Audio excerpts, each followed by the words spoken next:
Bueno, acabamos de bajar, vamos a hacer el picnic. Muestra tu comida, mijo. Quesadillas, papitas, una agüita. Aquí ya tenemos también.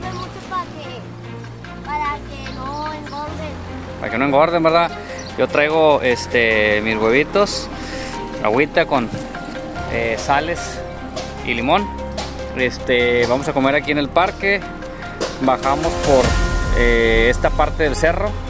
Y bueno, aquí hay un Oxxo. Afortunadamente, ¿verdad, mijo? Hay un Oxxo, pero bueno, nosotros veníamos preparados y vamos a comer por el cerro. Pero cortamos ya la ruta para comer, ya era tarde. Y era necesario ya comer, buscar una sombra, porque ahorita la ruta que estábamos agarrando ya no tenía sombra y no queríamos adentrarnos más al cerro porque teníamos que subir y ya con este calor ya no es hora de subir.